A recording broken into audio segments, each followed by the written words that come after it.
Good afternoon and welcome to this ABLOY Academy virtual instructor-led training.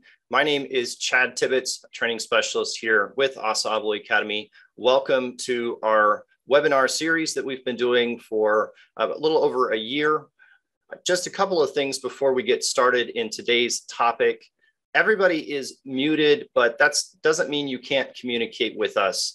I'm sure everybody is familiar by now with Zoom, but if you're not, there is a Q&A feature built in where you can ask questions during the presentation. Do my best job to answer those. If you can't answer them during the presentation, then we'll leave some time at the end to address those. And as always, if you submit a question, please don't do it anonymously. That way that if it's something that we need to touch back with you on, we'll have your email, we can get back in touch with you and get you some more information, because that's what we're all about, getting you information, make your job easier, your life easier.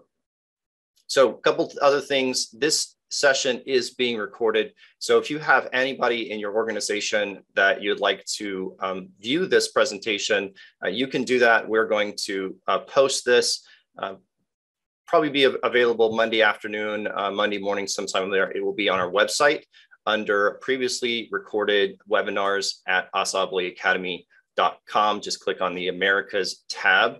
And then also, if you haven't taken our online classes, we have an online academy that is completely free for anybody to sign up for. We have over 50 online courses. You get a certificate of completion for every course that you take.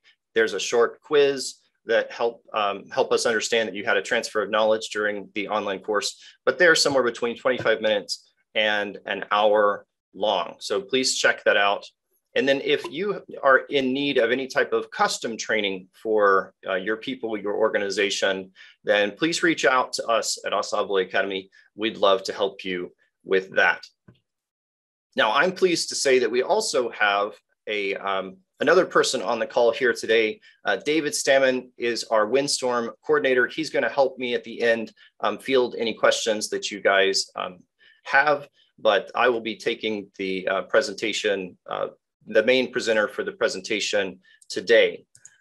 And you guys, hopefully this is what you signed up for. This is going to be a codes and standards discussion, all centered around FEMA. So tornado, doors and hardware codes as referenced in IBC, the International Building Code.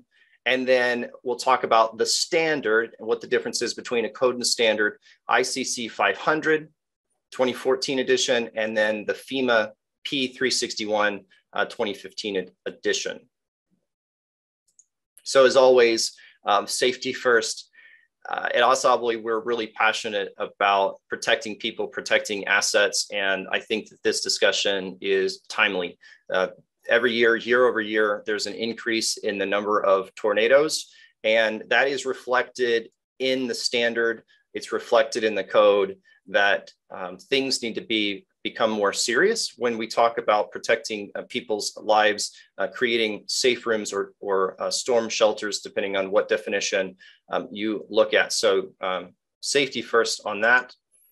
Training agenda for today. This is going to be a high-level overview of several things. One, what does the International Building Code say about storm shelters? Okay. And then based on that, what standards are there that apply to the impact protective systems? Basically, that's a fancy word for saying the doors, the frame, the hardware, all the accessories that are mounted in the opening, right? Because that's the weakest part of a structure. What does the standard, the International Code Council 500, say about those things? And then what is the difference between ICC 500 and FEMA P361? Both excellent to read. You do have to pay for ICC 500. I believe that you can download FEMA P361 for free, but it's not expensive. It's a good read.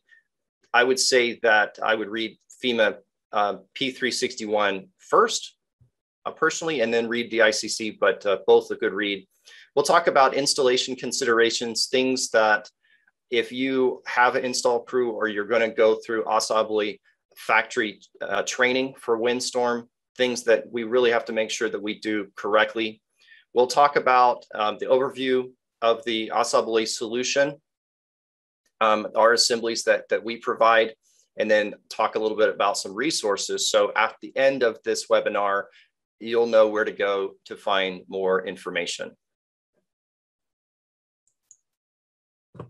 So what is this? A code versus a standard. So the International Building Code 2015 edition is what we are referencing today because it is more widely adopted in the windstorm, the 250-mile-an-hour windstorm zone, than any of the more newer codes, the 2018 or the 2021, okay? So we are going to be referencing 2015 because that is what states have adopted. Now, the code becomes law in whole or in part by the state. The state can make amendments. They can take things, they can vote to take things out of the code if they choose to. And sometimes the state doesn't adopt it as a whole state. They allow the counties or local municipalities to decide which code they're going to adhere to, okay? But the code becomes law once it becomes adopted. So the code says, you do this, then you're required to do this. It is a minimum standard. It is a minimum standard. So there's nothing to say that we can't go above and beyond the standard, but it's a minimum standard. The International Building Code, starting in 2009, references the International Code Council as the standard for storm shelters, meaning that if you're going to build a storm shelter and you're going to call it a storm shelter as defined in the code, then you have to build it to what the International Code Council 500 says. Basically, it's the recipe for making sure that that storm shelter is going to protect the people that are inside it, provided that it is built and maintained to that standard, okay? FEMA P361 references ICC 500. So as you go through and read FEMA P361, and it's easier to read than ICC 500, but you go through and read it, it will tell you in each section, yes, we agree with everything that ICC 500 says, and we also add some additional information. FEMA goes into additional considerations such as risk analysis, the budget of building a safe room, the funding of using FEMA funds, talks about how people are going to live and survive inside the shelter.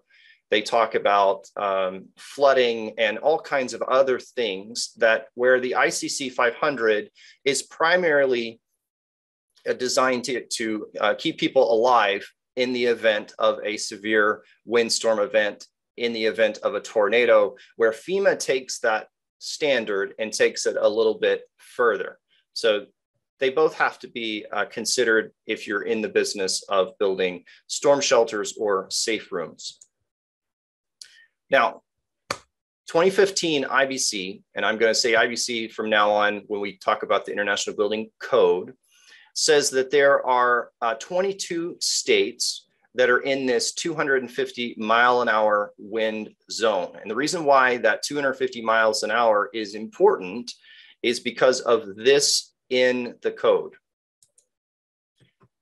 The code actually says at 423.3, critical emergency operations. So this is talking about the types of facilities that are within. So the type of occupancy, the type of facilities in areas where the shelter designed wind speed for tornadoes in accordance with figure 304.2, reference 1, ICC 500 is 250 miles an hour. So those 22 states or partial of those 22 states, 911 call stations, emergency operation centers and fire rescue, ambulance and police stations shall meaning that you have to do it, have a storm shelter constructed in accordance with ICC 500, right? So it's referenced in the code telling you that you have to, it references the standard to make sure that those facilities have a storm shelter.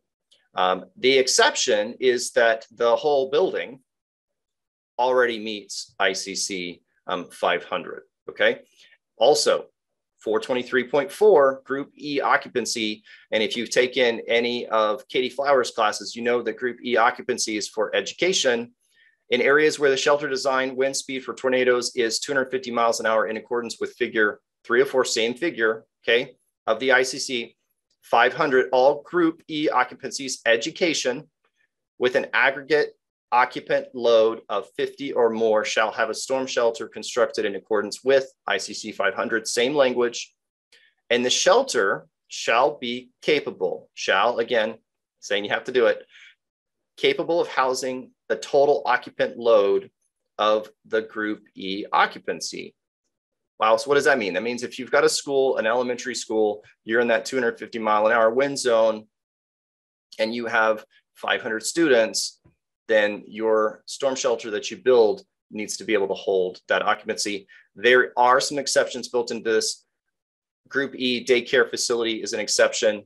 Group E occupancy accessories to places of religious worship. So a Group E that would be attached to, say, a church or something like that. And then building meeting the requirements of the shelter design in ICC 500, again, saying the whole thing, that if the whole building already meets the standard, then you don't have to do this. But so here's the thing. If you look at, and I know that this is an absolute eye chart, and I apologize, but if you look at this chart here, and let me zoom a little bit, you'll see which code, which edition of the IBC the states have either adopted statewide, or they may be incorporated, meaning that they allow, again, the counties, municipalities to decide which one to adopt. But if you look at, come back here, a lot of these states have decided that they have opted out of those two statements in the code that say that if you have a Group E occupancy, then you have to have a storm shelter. Well, that's unfortunate, although we understand that it would cost a tremendous amount of money to put storm shelters in every school, but that should be the goal. And if you look, here's some blank spots here. That means that those states have not opted out of it, and therefore that they are requiring it. And if we go back, those states include Alabama, Arkansas, Indiana, Iowa, Louisiana. So you can go through, you can find this information on the website. So we need to talk a little bit about some definitions. What's a storm shelter? What's a safe room? And then what's a refuge area? Because I think the term gets thrown around a lot. So a storm shelter is a building or portion thereof that provides life safety protection for severe windstorm or wind events. They are designed and constructed to meet the ICC 500. So if you're going to say that it's a storm shelter, then it has to comply with the ICC 500 standard. A safe room is a storm shelter that's specifically designed to meet the additional FEMA P361 recommended criteria. Safe rooms provide near absolute life safety protection in severe wind events. If you're getting FEMA grant money to build, in part, to build your storm shelter, then it has to not only comply with ICC 500, but it also has to comply with FEMA P361. And that's kind of the difference between the storm shelter and the safe room.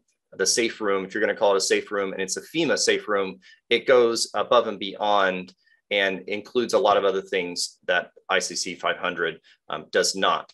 And then a refuge, best available refuge area, is a temporary area in an existing building that has been deemed by the registered design professional to be least vulnerable to tornado damage. And that might be in a hallway, that might be an area of a school that is surrounded by block wall or concrete, but somebody has come through and say, okay, you don't have a shelter, you don't have a safe room, but in the event of a tornado, this is the safest place for everyone to be.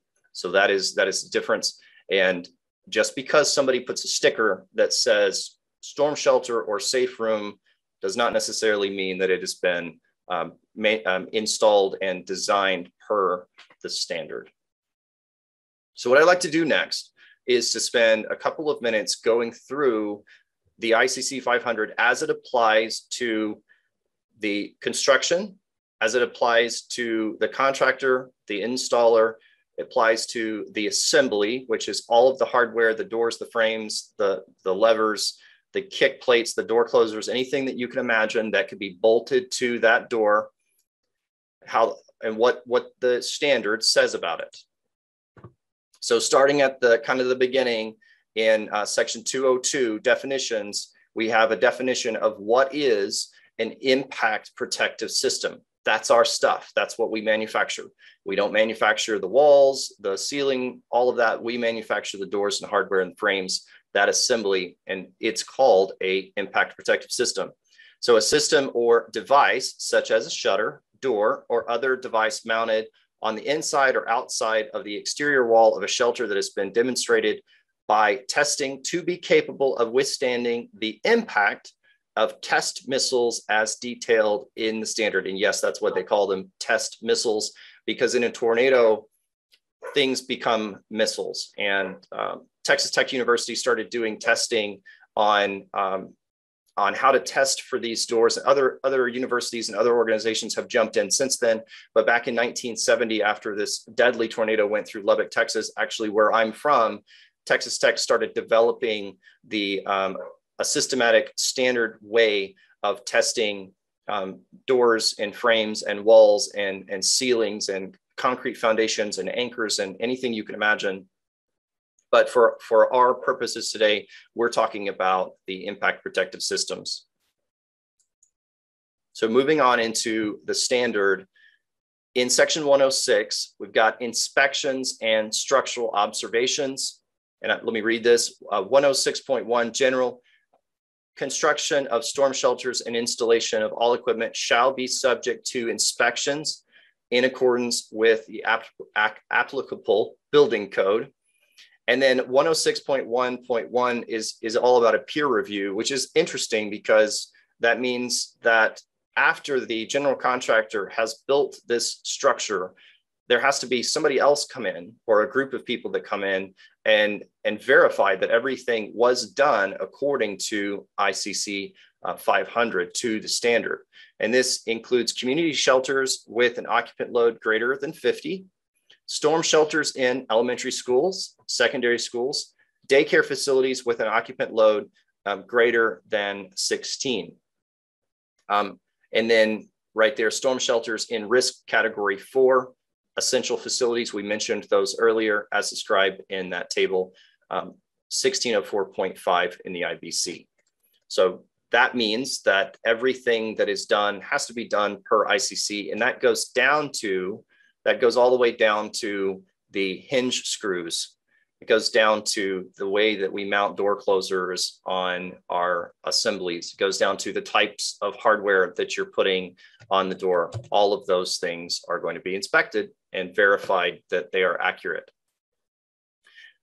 In 107 2.6 special instructions, the construction documents shall provide or include any special details or special instructions required for the functional operation of the storm shelter, such as instructions for the installation or deployment of any special protection equipment, such as shutters, screens, special locking of doors or windows, meaning that when people get inside this shelter, they need to know how to operate the shutters, the windows, the doors, the latches.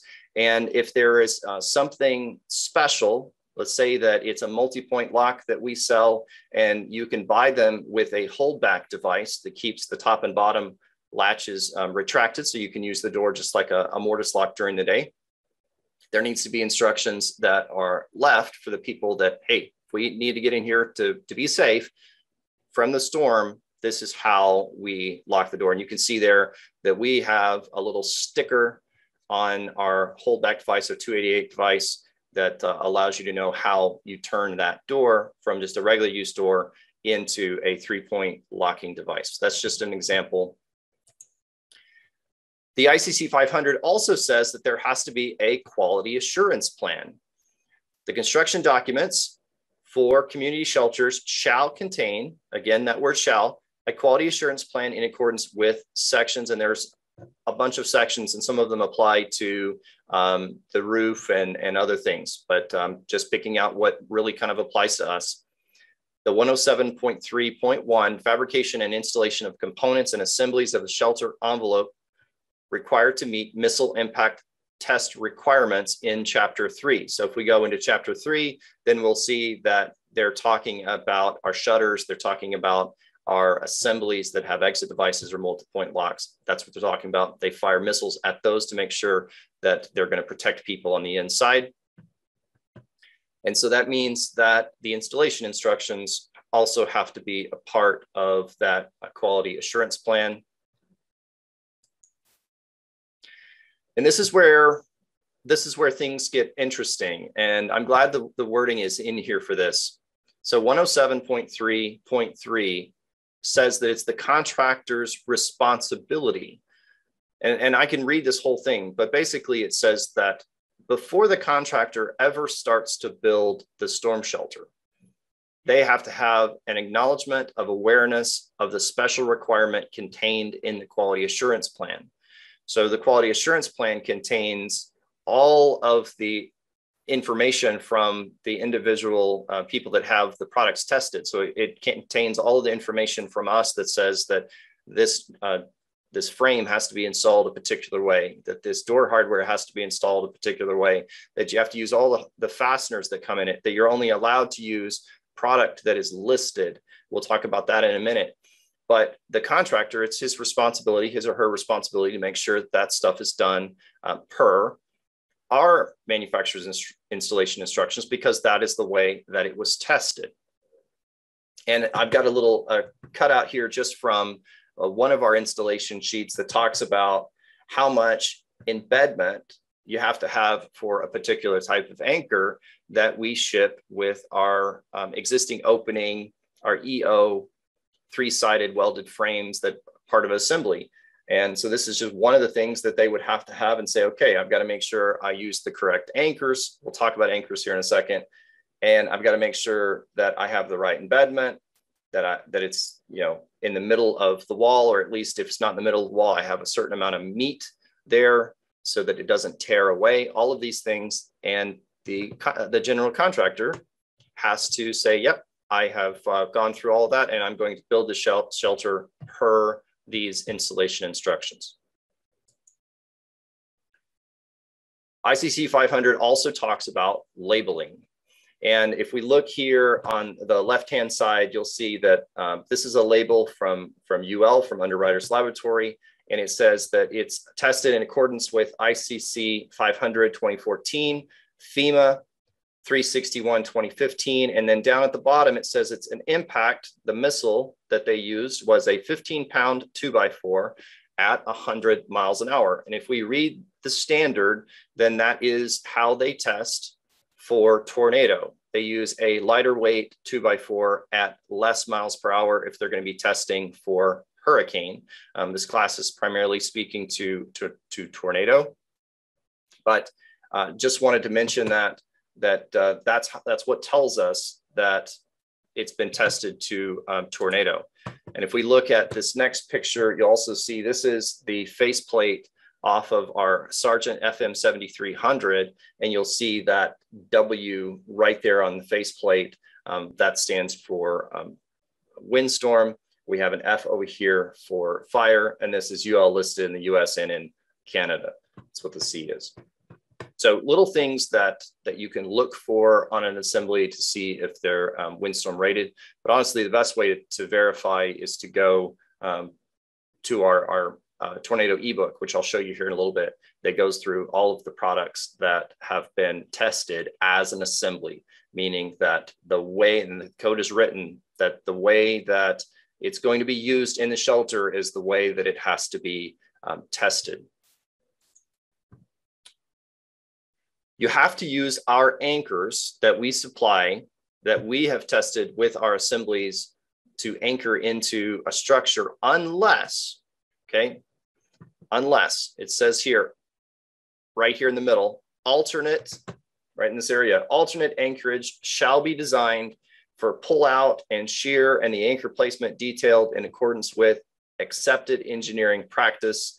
The alternate anchorage details and calculations shall be provided as a part of the construction documents, meaning that if you are not using our anchors the way that we tested our frames or our shutters bolted into the existing wall, whether it's a block wall or a precast or a poured in place, whatever, if you're not using our anchors, then you basically have to prove that the anchor that you use meets the standard for pressure, positive pressure, negative pressure for the pullout and shear, all of those things. And it's got to be a part of those construction documents that stay there forever. Again, kind of making whoever decided to substitute the anchors, they're liable in case those anchors fail.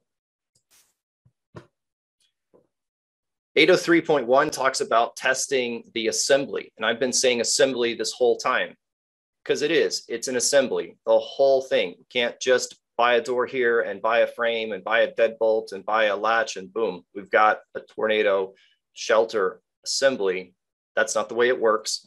So doors, windows, impact protective systems are to be tested at the maximum and minimum size listed for use. So we offer doors and frames in different sizes and shutters in different sizes. We have to test the smallest one and the biggest one. And operable doors or windows shall be tested for the conditions of swing and latching as specified for use of the product. The specimen shall consist of the entire assembled unit. Now, it goes on to say that if there's no way that you can mount it for in the exact type of wall that you're going to be using it, then there is a standard, there is a test apparatus that is acceptable to bolt it into. But I just wanted to mention that again, assembly, I'm trying to drive this home. You can't substitute hardware. One of the ways that they test this is for dislodgement or disengagement. That's talking about things coming off the door. If you are inside the safe place, you're inside the shelter, you shouldn't be able to get hurt or have injury from hardware or something coming off that assembly if it gets hit with a missile. So specimens and load-bearing fasteners, where used, shall not become disengaged or dislodged during test procedures as to endanger occupants. So what they do is there's, again, a prescribed test. They take a certain weight craft paper, so many inches off the door, and they fire those test missiles at the door in specific places. And if a fastener comes off the door, if epoxy chip comes off the door, if a door closer comes off the door and punctures that paper, then it's a fail. So this is why, again, it's very, very important to use all the fasteners that we have tested with. We've designed the product to pass these tests, provided that they're installed per our installation instructions. What I'd like to do next is just to spend a couple of minutes, 2 or 3 minutes, watching a test video. You may have seen this test video before on YouTube. It is available on YouTube if you just search for Storm Pro. But this goes to show why it's so important to buy a door and assembly that is tested per the standard, and not one that you just think, man, this is just really heavy duty. I'll put 3 deadbolts on it and it'll be good. Unfortunately, people have lost their lives because of that. They've taken a commercial door and put 3 deadbolts on it and just called it good. And that door, in at least one case that I know of, has failed, resulting in loss of life. And that's definitely not what we want to happen. So let's take a look at this quick video. Hopefully you can see that okay. So this is a hurricane impact. This is a 9-pound 2x4 at 35 miles an hour. And they fired it to a door that was tested to hurricane standards. And the door did great. Now, that's a hurricane approved door, but a tornado test missile. That's 15-pound 2x4 at 100 miles an hour. And you can see that it couldn't hold up. And that was only one hit. Now here's even worse. Here's a residential door with 3 deadbolts and that poor mannequin on the other side. But you can see that the doors are not, they're not designed to withstand that type of missile. And these missiles, they've determined that a 15-pound 2x4 at 100 miles an hour is very, very representative of the type of projectiles and missiles that come off of these tornadoes in a really bad tornado and something that's got a lot of wind speed. So here's impact number 1, impact number 2. And this is one of our tested assemblies, multi-point. Impact 3. So we had to hit that 3 times with that 2x4 going at 100 miles an hour, and it survived. So definitely want to make sure that we're using the right hardware, but the right assembly, but we're also installing everything per the installation instructions. So that brings me to another thing that I'm going to harp on. Again, do's and don'ts. This is something that I harp on because we see it in the field. We see when we go in and do inspections, when our professional services team goes in and does inspections, or our factory guys or our distributor reps or end user reps are walking the sites and looking at these installs, we find a lot of times that fasteners have been substituted because, you know what, it's just easier to use a self-tapping screw, but we're trying to protect people's lives, so we can't do that. You have to use the hardware and fasteners that's supplied with the devices. Exit devices come with shims, and these shims are designed to keep the exit device off of the door a little bit so that if an impact hits the door on the threat side, it doesn't cause a rebound effect and have that exit device pop open, right? So that's why we have shims. Shims are in the boxes. Multiple times we've seen out there that the shims are just left in the package. They're left in the box. They're thrown away.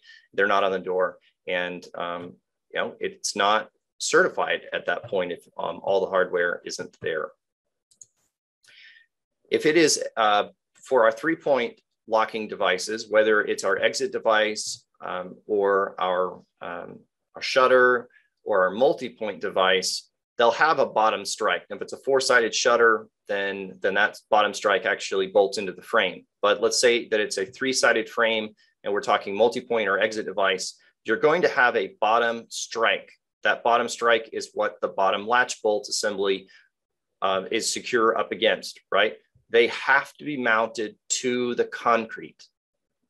They can't be mounted to a threshold, to tile, linoleum, a wood flooring. They have to be mounted to the concrete. And also, you have to use them. We've seen where people have a threshold and they just cut a hole in the threshold and they think that the aluminum threshold is going to be enough to secure that bottom latch bolt, and it's not. We have to mount it to the concrete floor. We have to have the right engagement, the right depth for the anchors that go in the concrete. You have to use the anchors that we supply, and all of those things have to be done per our installation instructions. The butt hinges or continuous hinges have to be listed for use with Windstorm, with the tornado assembly. And I'll show you where you can find those listings. If you can't find the label on the hinges, sometimes the label is actually on the back side of the hinge, but I'll show you that here in a minute. Field modifications are not allowed. They're not a part of our installation instructions. There's nothing in there that says that you can grind a latch bolt, you can grind on a strike, that you can enlarge holes.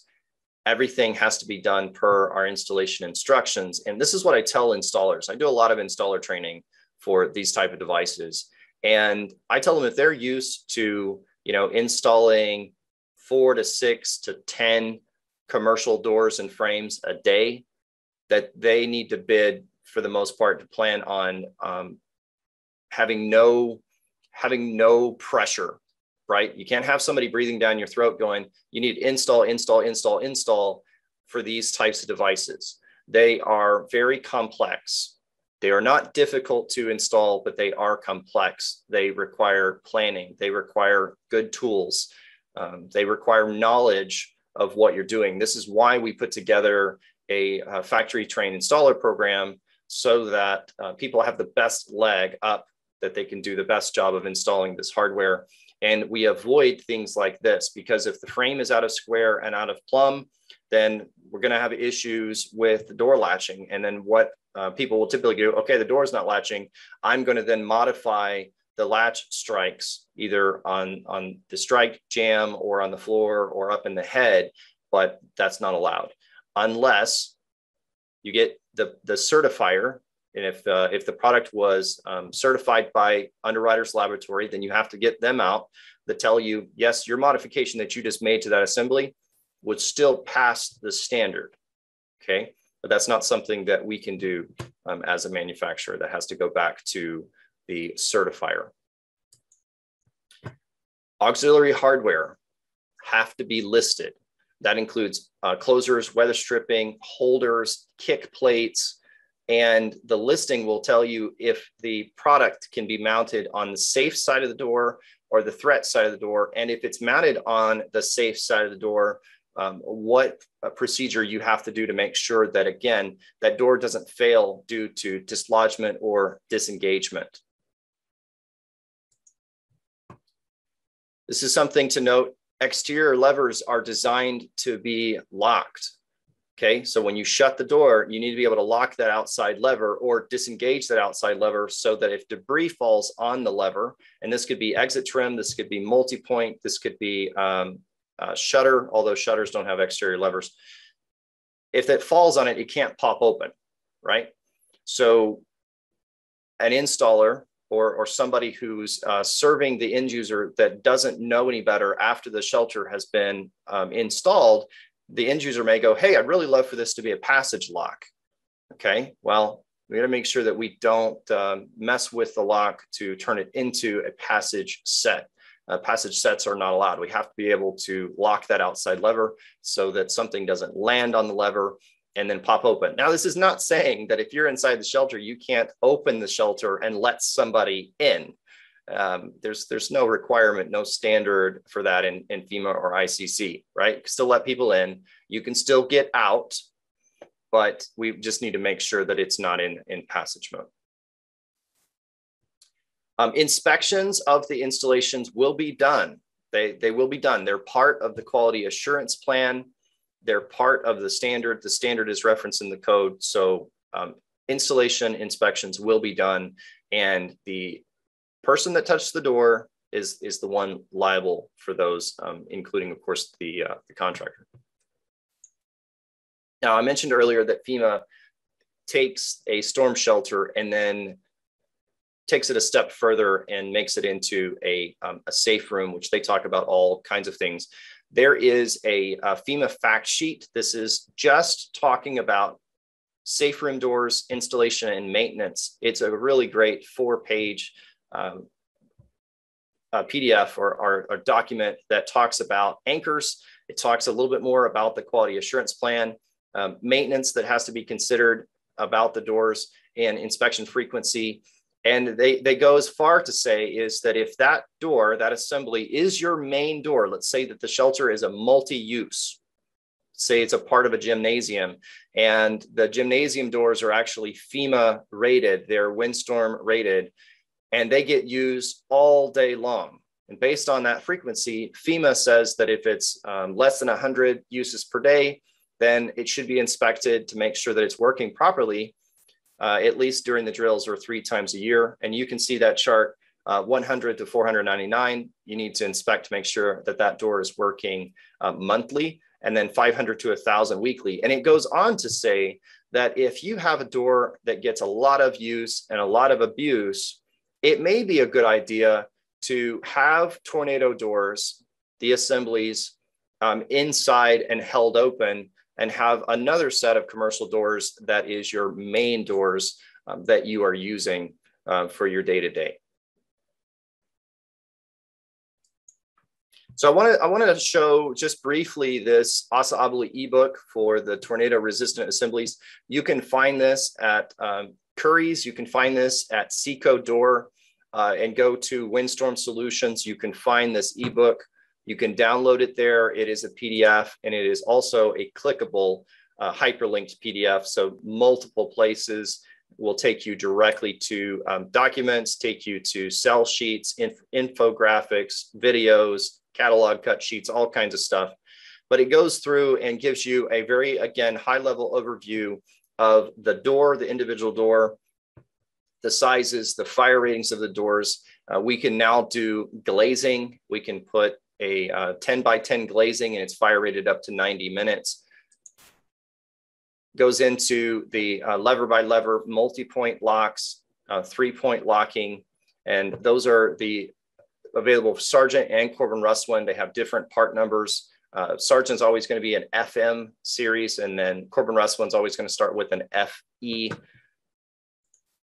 The exit devices, the size of the exit devices, again, available from Sargent and Corbin Russwin. Sargent is the FM 8700, and then the Corbin Russwin is the FE 5400S. Talk about the fire rating, the undercut, and again, this is high level. You can get deeper into the actual functions that are available with each of these products. The storm shelter locks that are designed single, minimum, or pair. And then just a note that the pairs for shutters are not fire rated. So if you need a fire rated shutter, you can do that up to 3 hours, but only on a single. And this ebook also goes into all of that listed product that I was talking about earlier, the types of hinges that are listed that have been tested as an assembly, and then how they can be used. Outswing only. You know, some of these can be used in swing, but just because they're listed doesn't mean that they can be used both directions. Door closers. Yes, we have listed door closers that we have tested. So if the door closer that you want to use is not a part of this listing, it can't be used. I would always contact the factory because we're adding products to these all the time. But for right now, this is what I would go off of. And if you have questions, then you can definitely contact us. Perimeter seals, astragals, thresholds, they're all listed here. Everything down to the electronic transfer device, the CEPT or ICPT, those potentially weaken the door, so they can't be installed in the field. That has to be something that's prepped by us, because we'll put the appropriate amount of reinforcement or whatever we need to do to make sure that that's not a failure point. Door position switches, door holders, both electromechanical, and it says here, through bolt mounting only. That's really critical on a lot of these, especially the door closers have to be through bolted if they're mounted on the safe side, but check the listing for that. And at the end of this, it goes through all the tools and resources. It's 2 pages of tools and resources for you that are all hyperlinked down to the frequently asked questions, the videos, the ICC 500 code resources, promotional materials, catalog sheets. And then a part of what I put together in 2017 is this ASSA ABLOY Windstorm factory installer training program, trained installer program, excuse me. And because the ICC was talking so heavily about the responsibility and the inspections, we felt that it was our responsibility to make sure that people were properly trained. So we put it in our specifications that you have to be factory trained in order to install our hardware. I know that our hardware gets installed by people who have not gone through factory training, but that's the way that we write it, that they have to be factory trained. And we do that just so that it's the best way to protect people's lives, to make sure that the installers individually know how important it is to get this stuff done right. But a part of that is I put together installation videos for our 3 main devices, our multi-point FM 7300, our Sargent FM 8700, and then also our shutter. And just contact me if you got more, if you got questions about this program, about how the installer training works. There's a prerequisite online course that's about an hour that also includes a lot of code information, includes the videos that you can watch, and then there's a quiz at the end of it. You do have to take that prior to going through any type of hands-on training. Things have been a little bit different since COVID. We were running regular classes at our service centers, both out of Birmingham, Alabama, and then also out of Dallas. But just contact me, chad.tibbets@assaabloy.com for more information on that. And talking about tools and resources a minute ago, I do want to mention, we mentioned this at the end of every single webinar, the customer support app is one of the best tools that you can have in your pocket to get in touch with us. It's an app available with the iTunes store and then also Google Play. You can get to customer support reps, tech reps, get all of the installation instructions and cut sheets and catalogs all from your hands. So if you're out in the field a lot, this is a really good tool to have. If you're primarily working at a computer, at a laptop or desktop or something, you can still get to all the same information. You just can't live stream with us like you could with the app, but you can get to all of the collateral materials for all of this product. Just go to the ASSA-DSS.com page and click on Resource Center. From there, you can get to all of our brands and all of our solutions. I wanted to also mention that there's this app called VILT, B-I-L-T, and inside VILT, they have a couple of installations on the Storm Pro door and frame. And it's kind of a step-by-step how-to installation guide for how to do that. So you go through and you can pinch and zoom and tilt and rotate, and you can really look at how these things are installed. So check that out, BILT, Intelligent Instructions. You can download that. It's totally free for you to use. And it has a lot of other products on it as well that we manufacture here at ASSA ABLOY. I want to plug this ASSA ABLOY Egress calculator. If you're working buildings, this is a great tool to figure out the occupant load, the egress width, the quantity of exits, the swing direction of doors, all based off of the International Building Code. And this was developed by one of our instructors, Katie Flower, and launched last year. There are also previously recorded sessions on how to use this tool available on our website on those previously recorded webinars. And then if you're a distributor partner of ours, then please utilize the Extranet Connect online order entry, the digital catalog library and conversion tools, the access control configurator that are all available on the Extranet that we put together just for you. So with that, I want to say thank you so much for everybody's time today. I hope that everybody has a fantastic Friday and a good weekend, and we'll see you on another ASSA ABLOY Academy webinar. Have a great day.